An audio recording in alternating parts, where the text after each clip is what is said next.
Bryan Wolf with Roads, Rivers, and Trails here. And you might recognize one of the guys with me here today. Two different gentlemen joining me here today. We have Joe Solomon and Curtis Casto, and I'm going to introduce both of those guys in a little bit. Although I'm going to share my screen here. You might not need, I have a different introduction for Joe, I think, here. Joe's nervous. What's going on? He says, what's going on? All right, here we go. So, Joe, we've had many of talks and on your different long distance paddles, paddling the Ohio, paddling the Mississippi, paddling down to the Gulf, and you're about to embark on another journey here. So I thought it best just to play that teaser. Joseph Solomon. Joe Solomon. Joe Solomon is kayaking for a cause. Joe Solomon. Joe Solomon. That was a good share, man. That's a teaser that I put out recently about working on the documentary. Yeah. I mean, you've done so much, and so many of our conversations to remind everybody is not just the physical feats and just the insane adventures that you've gone on, these long distance paddles that few people have done in many cases, but also such a great cause, a noble cause in your mission each time. You've both raised money for great organizations like Adventure Crew, but you have also constantly raised awareness for mental health and put out there your personal struggles and said, you know what, I'm going to speak up about my personal struggles, to be an advocate for other people that have mental health issues, to try to better this situation for everybody. So hats off to you, and thanks for joining again. Thank you, Bryan. I appreciate that little intro you got there. Yeah, and so I don't want to leave out our second attendee and Curtis Casto, and I really appreciate you joining, Curtis. And this has been man, it's been a whirlwind of a year, honestly, hearing about you. It's been really cool because I feel like I've just gone 0 to 60 and like, whoa, what's going on? This person's amazing. How did I not know everything that this person has done? So Curtis has basically, and I'll let him tell his story, but founded the Onion Bag Project. And what that means is he's taken it upon himself, both with previous work with Paddling for Heroes, but now his own kind of initiative in cleaning up litter on not just our local waterways, although the Little Miami watershed is a huge concentration right now, but many other places. And I'll kind of jump over and share my screen one more time here. Sorry for that little glitch. But let's just jump over one more time, and I want to share exactly the impact here. This is a map of all of the basically posts that Curtis has put in part of a fight against litter in our waterways. And so, you're looking at, we'll zoom out a little bit. You're all over Ohio. You're all over the place. And so it's just a huge impact. And so I first hear about you with Mark Bersani at Leveling Canoe and Kayak, and he's adopted some of these litter bag project posts along the Little Miami River around Loveland. Roads, Rivers, and Trails hopes to get an installation soon and take care of some litter onion bag posts around the southern section. But Curtis, thank you for sharing. Thank you for joining us here today. Well, thanks for inviting me. So thanks for Joseph for offering to help out too. He's been a real inspiration to me. He does that to people. Yes.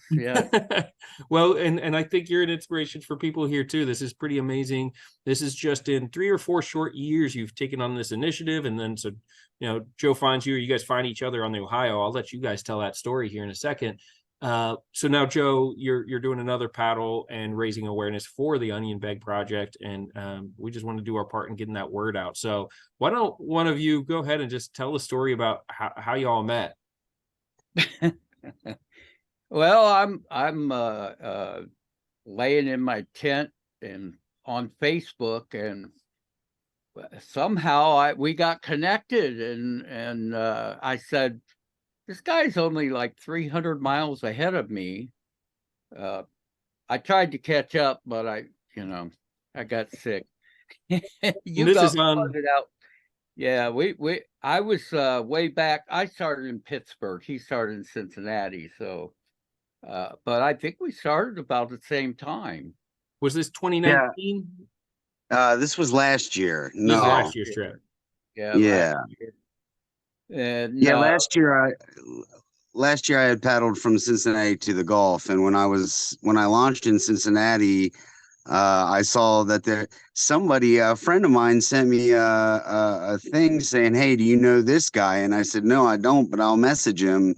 And I messaged him, and sure enough, he was attempting to paddle the whole Ohio, and we stayed in contact every day.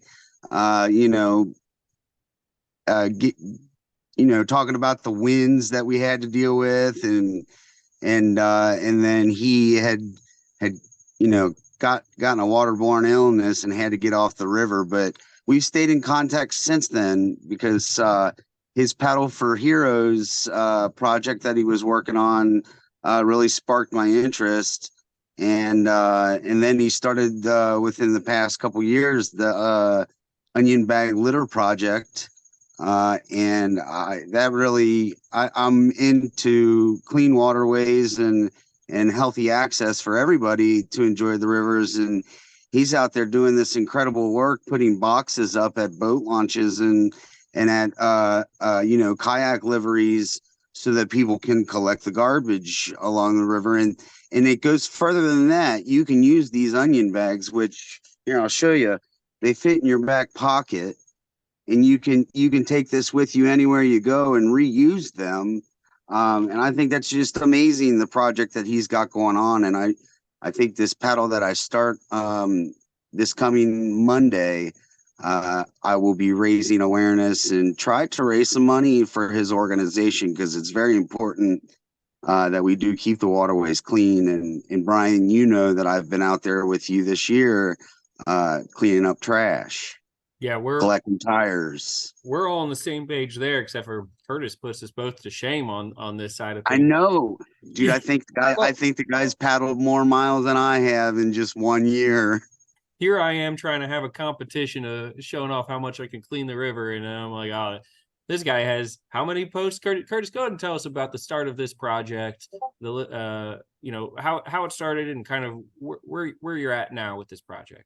Well, it was brought to Ohio by the founder of Paddle for Heroes, Stephen Fleming, and he had discovered it down at the Buffalo River in Arkansas. And down there, they just issue you onion bag when you get on the river, and then they take it back with all your garbage at the end.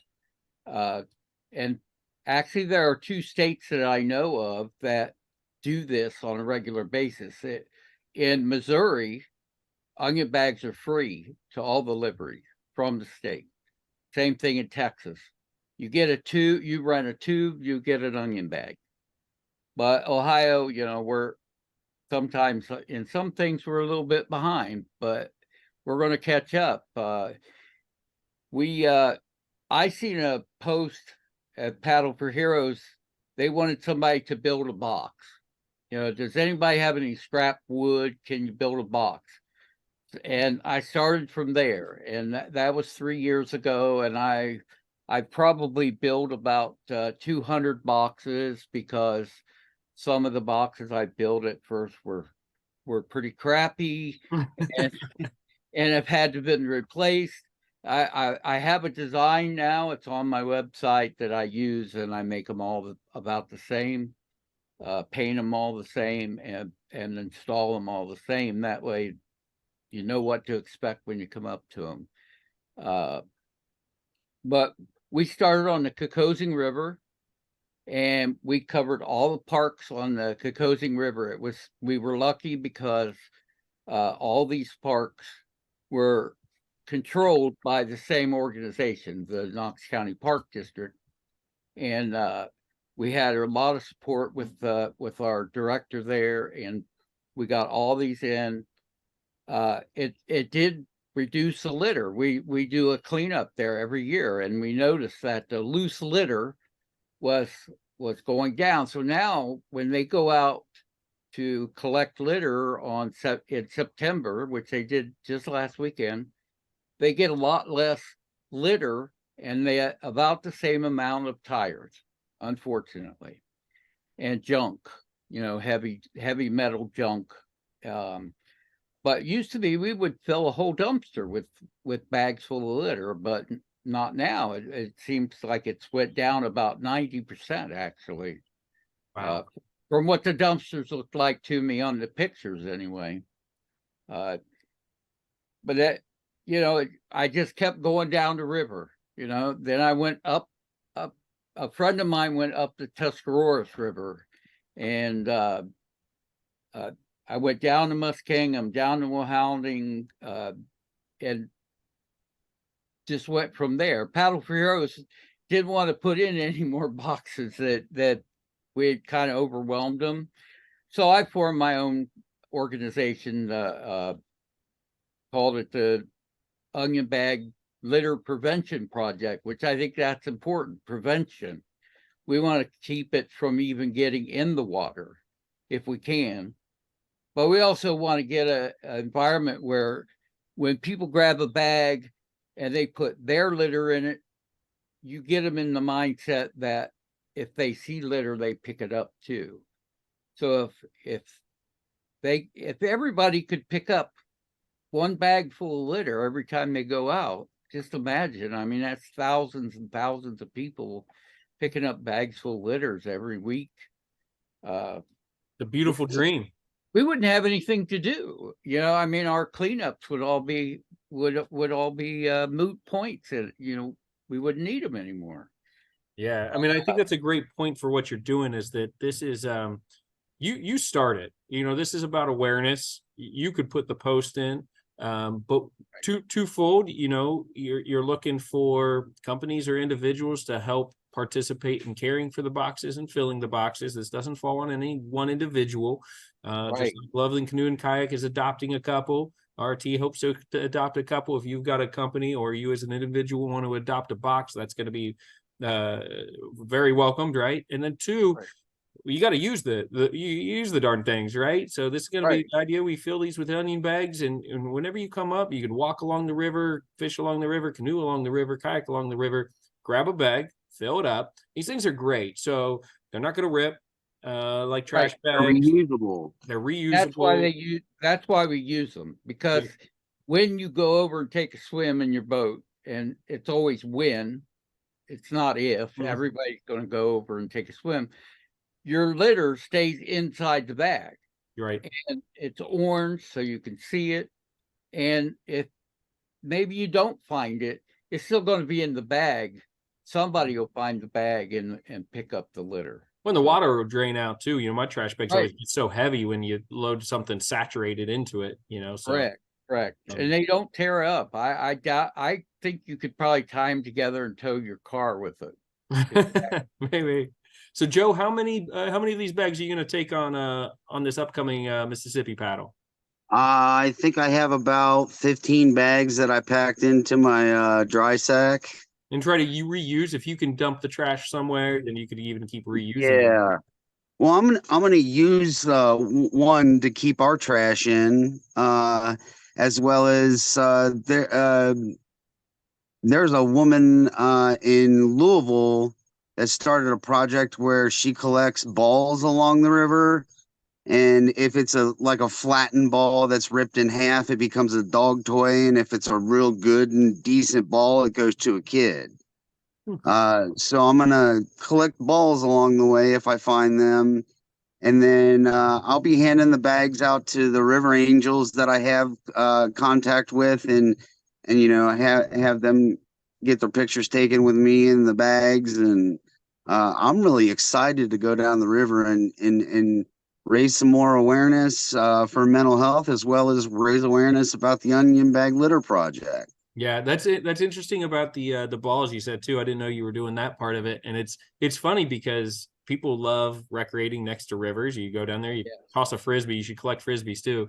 But from there's golf courses around the river, or there's marinas and pools around, and I mean that the volleyballs, soccer balls, footballs, they always end up. We end up getting one or two of those every cleanup that we do. I think for the length of your paddle, you'll have some luck with that. Yeah, yeah.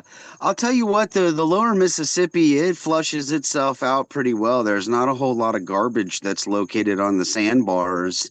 Now, if you get up into the trees when the floods come through, then you're going to have garbage. But it's really to me. I haven't seen a lot of garbage myself on the lower part of the Mississippi. Not to say that I don't see garbage, but it's not all held up like you would think on a smaller river. Yeah. So what, Joe, what has you going back on the Mississippi? You're doing, okay, this is a little bit different. You've been out there, but you're doing Memphis all the way to the Gulf, yeah? Yeah, yeah. Through Yellow Lake, through Yellow Bayou and Hog Bayou. So we're gonna paddle from Memphis to the Old Lock, which is right before you get to Baton Rouge. On the right hand side of the river, there's a lock that leads to the Atchafalaya River, and we're gonna take the Atchafalaya to the Gulf. It cuts out about 100 miles on a source to sea trip, but you still get to the Gulf no matter what. My friend John Steele has done from Lake Itasca all the way to Memphis, and then he hung it up to get some work in and get better weather in Memphis. And I had noticed that he had hung it up in Memphis, so I contacted him to find out, hey, when are you getting back on the river? And he said in the fall. And so I asked him if he didn't mind if I came along with him. The whole time he's been out, he's been saying, hey, I got an extra seat in the front of my boat if anybody wants to paddle with me. And nobody really took him up on it. Some people did say they would paddle with him and things didn't work out. But I'm going to go down there and paddle with this gentleman for his last 600 miles of his source to sea.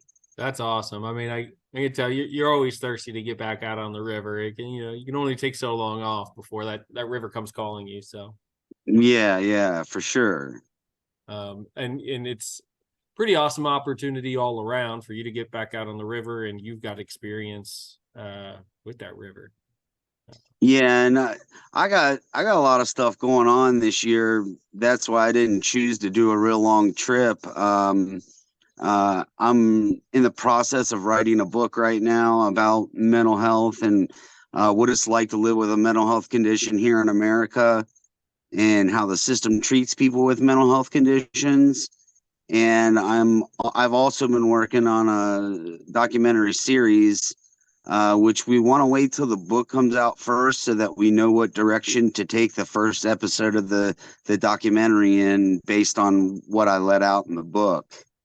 A lot of the documentary is going to be my paddles, and the book is going to be about my life. So I got those two things going on, and I'm also silently working on starting a nonprofit myself. I haven't really told too many people about it or what exactly I'm going to do, but There's a little sneak peek launch here you're doing. yeah, well, a little bit, yeah. But I'm gonna end up starting this nonprofit here in Cincinnati that's gonna serve the community as a whole, not just youth and adults, but both youth and adults. Awesome. And paddling focused, or? Oh yeah, big time.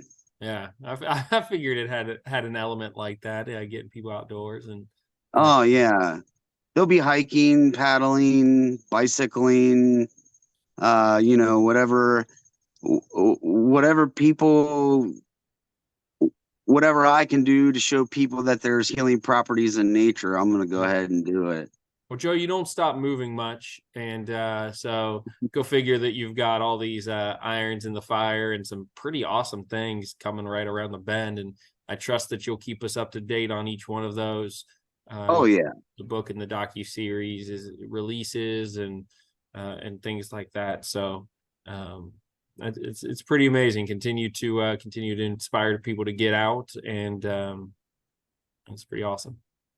Yeah, I've been doing a lot of making connections, and I think that's really important for what I plan to do, is to have connections of people that are behind me so that I'm not in this all by myself Mm-hmm. and all alone. You know, I've got a lot of folks that are willing to help out with starting this project that I want to work on.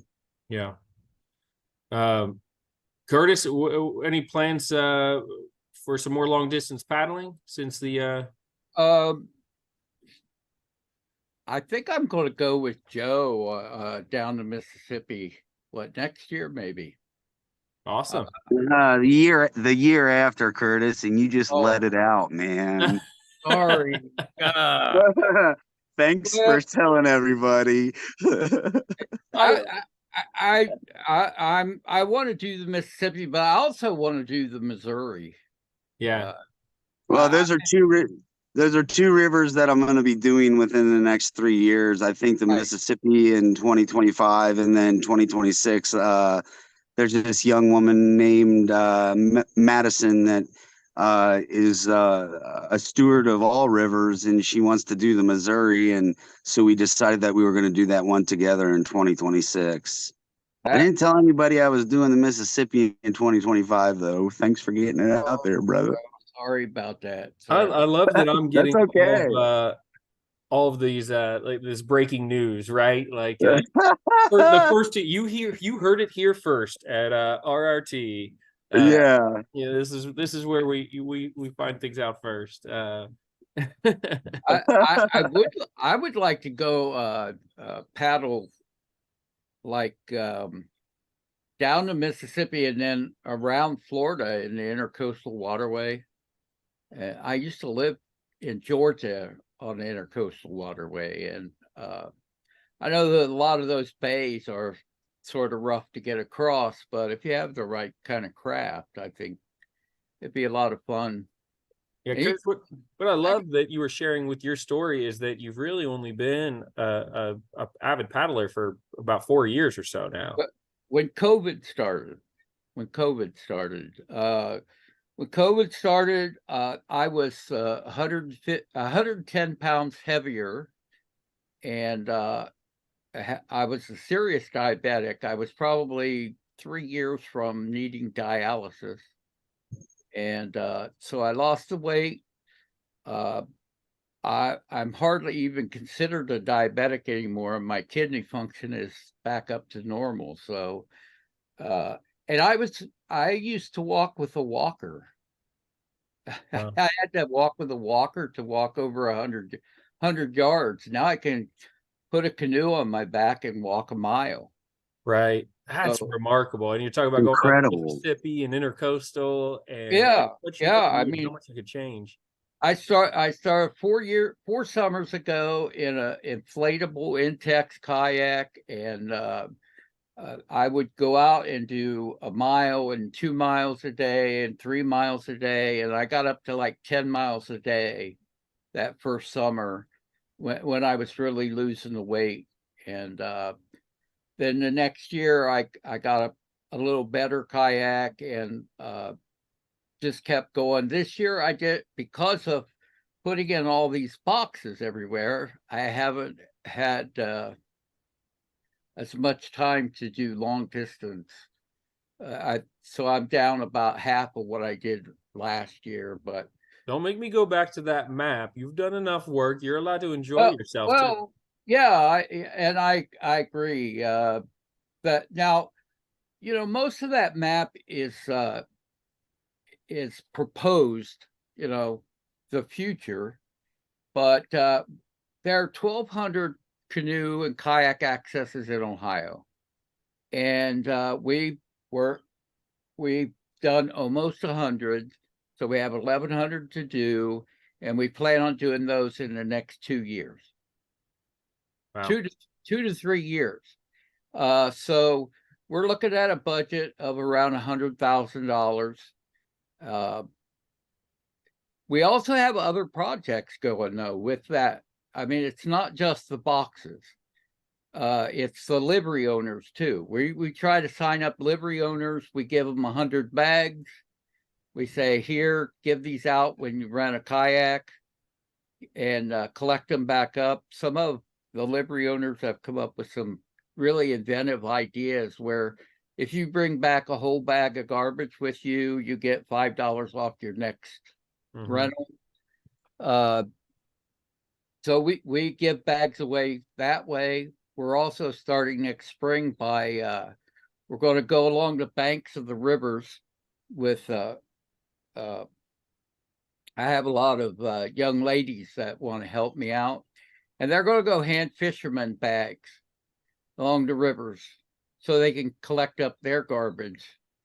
And we're going to do, 10, 15 of those kind of deals where we go out and hand out bags to the fishermen. So we have several different prongs here of trying to keep the litter down, and try to prevent it, get it in the right places. Now, if we could only get the parks to put their trash cans back in, that's one of our problems. Parks have come up with a solution that they think it's better if everybody takes it with them. So some of them are taking out their trash cans, and we're trying to convince them not to do that. Yep. To keep a trash can by where we're putting the boxes anyway. There's a lot of working parts, and you kind of mentioned that already, and a lot of it comes down to local or state governments and what's supplied. Right. You see other states kind of doing this, and the results are amazing. Like you said, you saw 90% less litter on your river, when you instituted this program. And I could tell you from the years on the Little Miami, it is so pristine all the time. This isn't about, I always remind people, this isn't about like, hey, we're going out to this dirty river. No, we're going out to these pristine rivers. These things are gorgeous. These things are beautiful. We just got to keep them that way. And it doesn't happen automatically. It takes a little bit of effort, and that's what we want from everybody else that's listening. Guys, I do want you each to kind of go and tell everybody listening, where to find more out about your initiatives, websites, donation pages, everything like that. Curtis, I'll let you go first, and then we'll go to Joe. Well, mine's easy, onionbag.org, and has a link on there to our GoFundMe.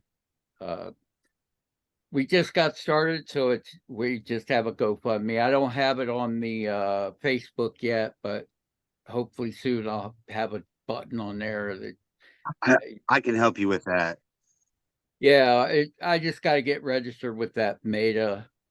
Okay. But that's where you find out everything there, and like our page on Facebook, the Onion Bag Litter Prevention Program or Project. If somebody wants to say adopt a box or whatever it is, they message you on Facebook, or is your email on the website? Send me an email. Yeah, my email's on there. My address is on there. My phone number. You can call me. And we're really interested too in like organizations like on the Olentangy, they have Friends of the Lower Olentangy River Watershed Network, and they're going to help me on those boxes. City of Columbus is going to take over their boxes, and sometimes the governments get involved and they want to just buy the bags and put them in there. Well, it's not like corporations off the hook either. So much of the trash we're picking up comes from consumer goods or whatever it is. You brought up tires and tire companies. Like, hey, adopt a box here. This shout out goes out to everybody. Right. Either that or give us some money so we can get somebody else to do it. Yeah. If your pocketbook is bigger than your energy level, let's do it. Joe, how can we find you?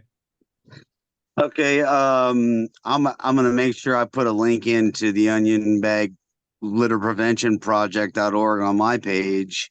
But you can find me on Facebook at Kayaking for a Cause with the number 4 instead of spelling out 4.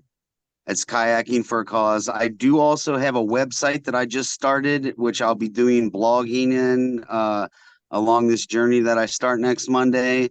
That's josephrsolomon.com. If you don't know how to spell my last name, it's spelled with all O's. So josephrsolomon.com.